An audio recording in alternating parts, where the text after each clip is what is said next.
8천이 어떤 명목의 채무예요? 생활비하고 차. 예. 차. 아니 그럼 차가 있으면은 차에 적극 가치가 있는데 어떻게 8천이 다 채무죠? 남편이 모은 예금도 있다라고 1,200만 원. 네. 이것도 합산하신 거예요? 다? 저 재산에? 안 하신 것 같네요. 그렇죠? 네? 아까 지금 예금이 1,200만 원 있으시다고. 아니 뭐 어찌됐든 한 1,000만 원 있다는 걸 빼시면 어떻게 해요? 강용호 씨의 얘기에 진실성이 많이 없어요. 진실성이 되게 중요합니다. 혼인은 기본적인 전제가 진실이에요. 진실이 없는 사랑과 행복을 논하는 건 어떤 의미도 없습니다. 먼저 남편 강용모 씨는 아내 이현명 씨와 이혼하시겠습니까?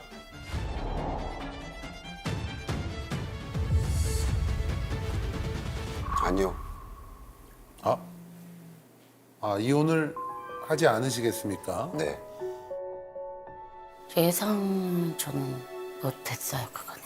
이유를 좀 물어봐도 될까요? 다시 한번 기회를 주고 싶습니다. 다시 한번 기회를 주고 싶다. 알겠습니다. 자, 우리 현명 씨도 선택하도록 하겠습니다. 아내 이현명 씨는 남편 강용모 씨와 이혼하시겠습니까?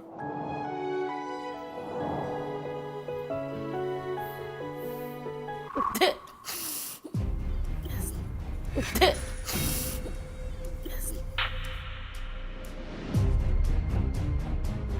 네.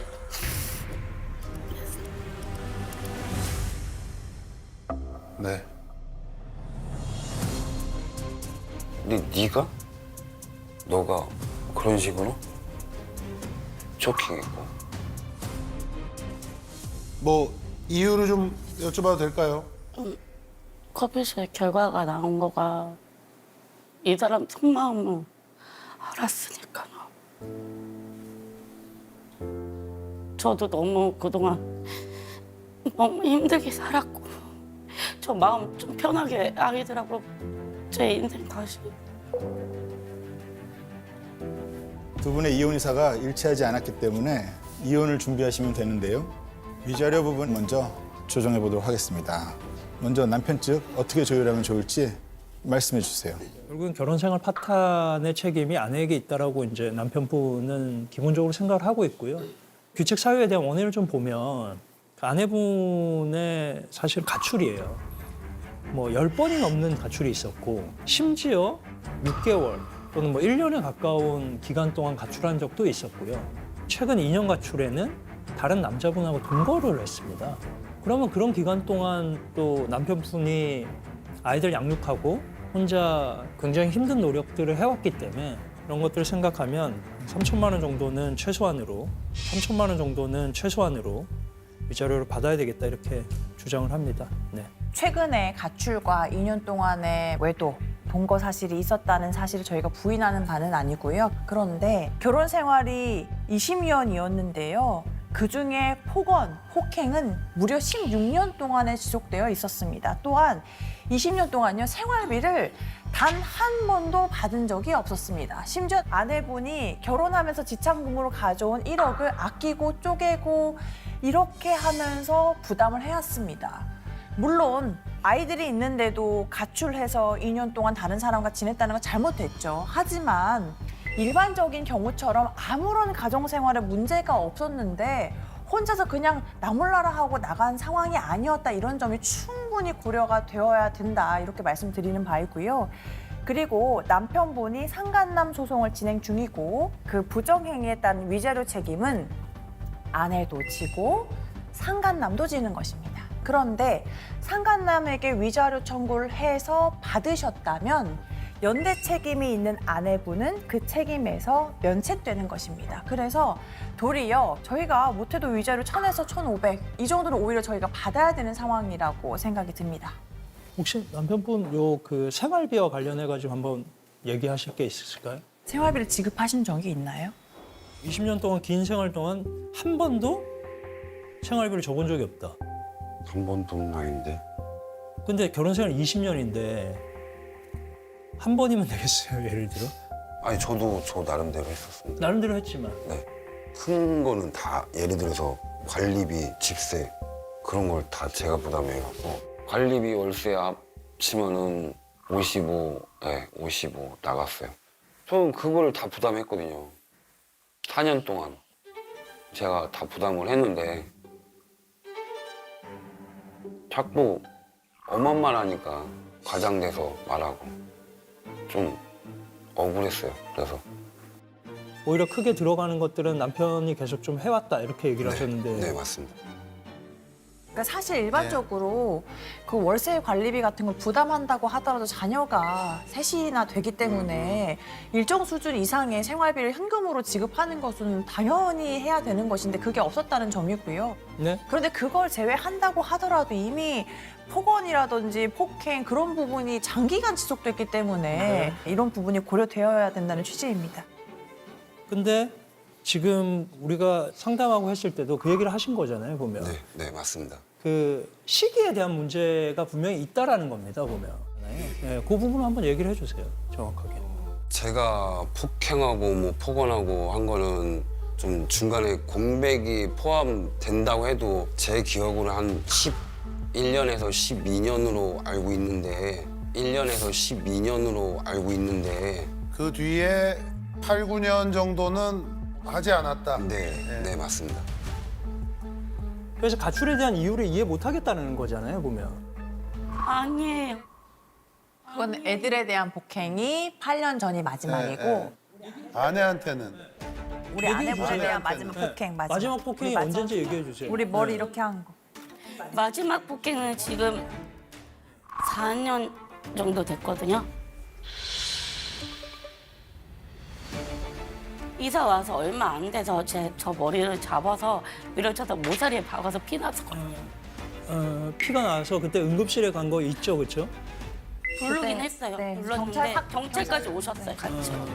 아내분이 4년 전 얘기하고 이거 머리 그렇게 피 나고 이랬던 거는 사실은 저랑 얘기할 때는 없었던 얘기이긴 아니 한데 보면. 아까 말씀을 드렸어요. 응급실 간 거, 네 그냥 밀었는데 머리가 부딪혔다고 하신 거예요. 모서리에 좀 부딪혀갖고 머리를 자꾸 때린 거랑은 엄청난 차이예요. 예. 그것도 그냥 이렇게 밀었는데 본인이 넘어져가지고 다친 거랑 머리를 자꾸 때린 거는 다르죠, 완전. 그것까지는 기억이 안 나요. 저도 머리를 자꾸 막 왔다 갔다 막 한 거는 기억이 안 나고 아내가 좀 과장이 좀 있어요. 핑계도 있고 거짓말도 있고 뭐 회피도 있고 혹하면 뭐 그 자리에서만 피하려고 노력을 하니까 저기 우리 현명 씨는 마지막 그럼 그 20개월의 가출은 그 왜 나간 거죠? 제가 그때 회식이 있었어요. 네. 저는 그 전에 얘기를 했어요. 제가 오늘 회식 있고 또 누구 만난다. 얘가 딱 한마디. 너 또 술 먹냐? 이렇게 나오는 거예요. 야, 너 만난 지 얼마 안 됐는데 왜 계속 전화 오냐? 아니 근데 이제 그 중요한 거는 그 마지막에 지금 20개월은 사실은 폭행과는 관련이 없는 거잖아요. 그죠? 그냥 뭐 제가 무서워서 못 돌아갔어요. 무서워서 못 네. 들어갔다. 제가 무서워서 못 돌아갔어요. 그렇죠. 네. 아내분 사실 그걸 얘기하셔야 돼요. 무서워서 못 진짜 들어갔다고 겁나- 얘기하셔야 돼요. 이 사람이 어떻게 변하고 네. 어떻게 할까 봐. 사실 좀 안타까워서 그러는데 아내분이 그렇게 오랫동안 맞고 그랬으면 그게 트라우마가 되는 거고 트라우마가 되면 그런 잘못되는 상황이 있을 때 또 그렇게 될 수 있다라는 위험을 느끼시고 그게 위험이 느껴지니까 그렇게 했다라고 얘기를 하시는 게 맞는 거예요. 그 트라우마라는 게 그게 엄청난 거잖아요. 맞아요.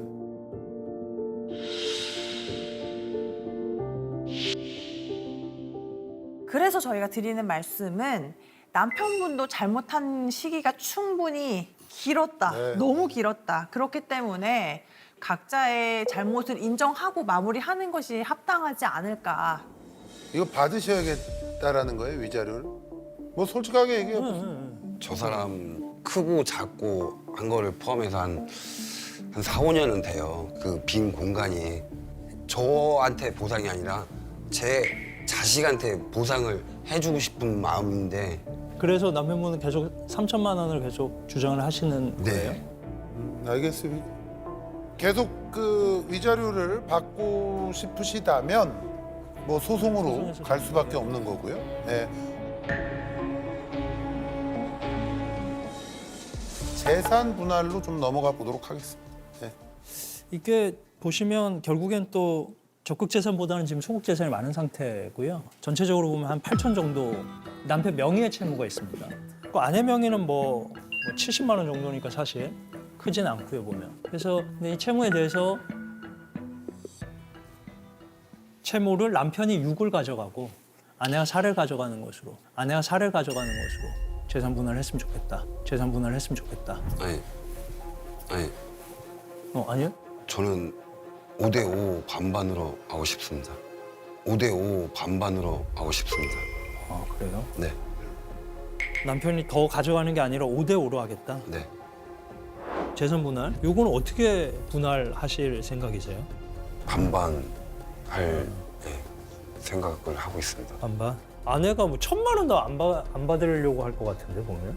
가정생활의 경제활동과 가사일, 육아 이렇게 보면 몇 대 몇 정도로 많이 하신 것 같아요? 아내가 한 60? 제 육사? 육사 64. 그러면 이게 재산 분할이 이렇게 안 되죠. 그래서 그냥 우리는 일단 4대 6 정도로 얘기를 해보고 네네. 아내의 주장에 따라가지고 한번 얘기를 해보고요. 통탈 합치면 저도 비어있는 공간만 아내가 한 4년은 돼요, 진짜. 그 4년 동안은 세월을 제가 다 메꿔줬는데 너 한번 당해봐라, 먹어라. 그런 마음으로 주려고 했었어요. 근데 이게 8천이 어떤 명목의 채무예요? 생활비하고 차, 8천에 4천이 차 대출이에요? 아니, 그쵸, 예. 차. 아니 그럼 차가 있으면은 차에 적극 가치가 있는데 어떻게 8천이 다 채무죠? 그러면 차가 있으면 차하고 차 대출은 통이잖아요. 차를 내가 가져간다라고 하면 4천만 남는 거고 네, 맞습니다. 4천에 5대5 2천씩입니다.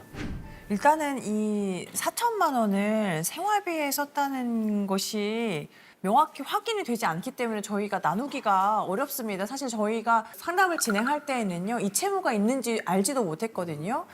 그 1억 5천을 가지고 모아둔 건 다 소진하고 또 경제활동 하면서 해가지고 심지어 아내분이 훨씬 더 많이 부담했는데 4천만 원이 갑자기 띠용 튀어나와가지고 생활비로 썼으니 나누자고 이거는 너무나 타당하지 않고요. 그거는 솔직히 그 사람이 다 일을 만드는 거고 그 사람이 한 번도 도와주지도 않았는데 그거를 이제 와서 저한테 5대5라고 말이 안 되죠. 네, 저희는 네, 말씀하세요. 네. 말씀하세요. 저희 아내가 가져온 돈이 1억 5천이 아니라 저하고 결혼할 때 5천만 갖고 왔습니다. 나머지 1억은 장모님한테 드리고 네. 제가 하고 싶은 말은 처가에서 쓴 돈하고 갖고 온 돈하고 같이 합쳐버리니까 지금 아내가 그렇게 주장을 하는 것 같아요. 죄송한데 제가 1억 5천을 가져왔어요. 가져와서 엄마한테 5천. 집세, 뭐 공값 이런 거 다 밀려서 그건 해주고요. 빼면 얼마예요? 그러니까 그러면 친정에 쓴 돈이 얼마예요? 1억이에요. 1억. 그거 빼면 1억이란 얘기죠? 1억을 우기니까 저도 너무 억울하고 괘씸해서 5천을 더 부풀리니까 1억이라고 막 만들어 보니까 저는 그게 너무 싫었어요. 갖고 온 게 1억인데 1억으로 5천만 원 어디다 썼다고 그랬어요? 묶어놨어요. 어디다 묶어놨어요? 은행에. 그 나머지 5천은? 집세를 그래서 제가 월세를 얻었어요. 나머지 돈은 방세 월세를 하고 나머지 아이 가졌으니까 그 나머지 병원비 제가 다 하고요. 아무튼 1억을 갖고 온 건 맞아요? 아니요. 가져왔어요. 아니 그렇게 말하지 말고요. 증빙 자료를 주세요. 증빙 자료를 주세요. 그 몇 년 된 것도 있어요. 아니 증빙 자료나 마나 상식적으로 그게 말이 되잖아. 왜냐면 생활비 뭐 한 달에 진짜 뭐 70, 80만 원만 했어도 몇 년이면 싹 없어진다니까. 그럼 충분히 말이 된다니까. 아니 근데 이거 저기 남편이 모은 예금도 있다라고 1,200만 원. 예금도 있다라고 1,200만 원. 네. 이것도 합산하신 거예요? 다? 저 재산에? 안 하신 것 같네요. 그렇죠? 네? 아까 지금 예금이 1,200만 원 있으시다고. 네? 지금 예금이 1,200만 원 있으시다고. 아 지금 생활비로 좀 나가고요. 지금 1,000 좀 밑으로 좀 있습니다. 계속 떨어지니까 1,000만 원 있는 거네. 있다는 걸 빼시면 어떻게 해요? 아니 뭐 어찌됐든 한 1,000만 원 있다는 걸 빼시면 어떻게 해요? 이건 재산에 포함을 해야 되는 네. 거죠. 네? 돈은 갚아야 돼. 강용호 씨의 얘기에 진실성이 많이 없어요. 진실성이 되게 중요합니다. 혼인은 기본적인 전제가 진실이에요. 진실이 없는 사랑과 행복을 논하는 건 어떤 의미도 없습니다. 강용호 씨는 지금 이혼한 아내가 흘리는 눈물에 대해서 진정한 의미에 대해서 잘 모르시는 것 같은 표정도 지나가고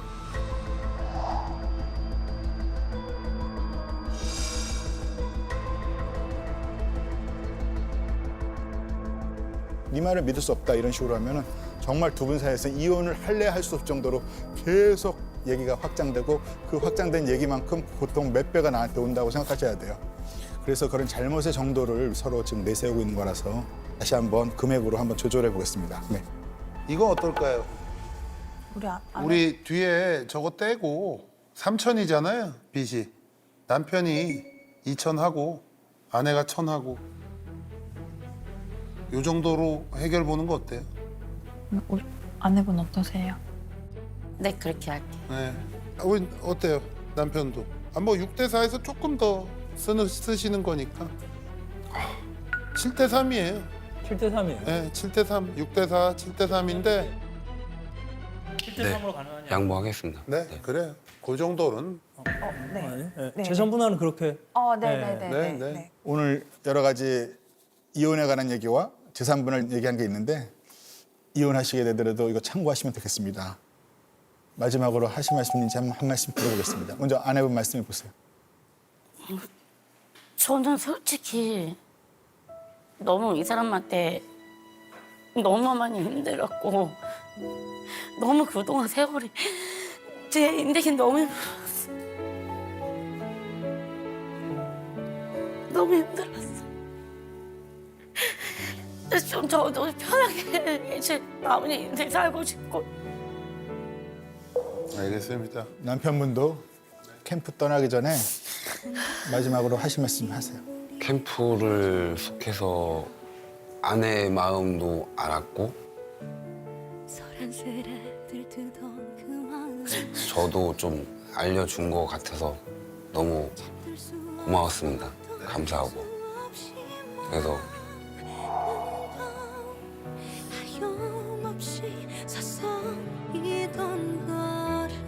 이제 집으로 가시면 되겠습니다. 왜 자꾸 이거예요?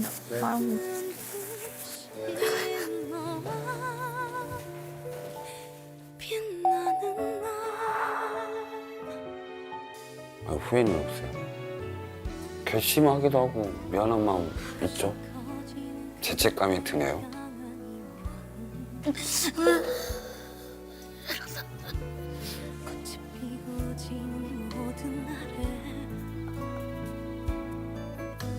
소리 없이 내린 저 빗방울처럼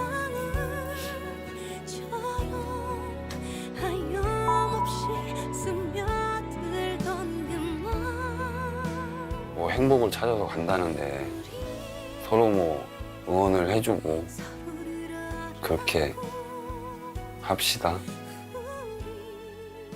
제 이름 지금까지 이 사람 이름 한 번도 안 불러봤거든요. 한 번만 할게요.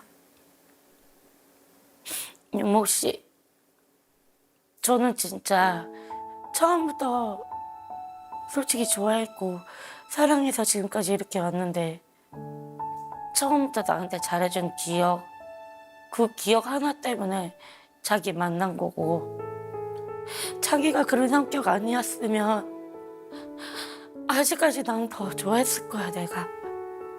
내 마음 완전 여기까지 온 줄 몰랐어. 진짜 미안해. 잘 살고 아프지 마.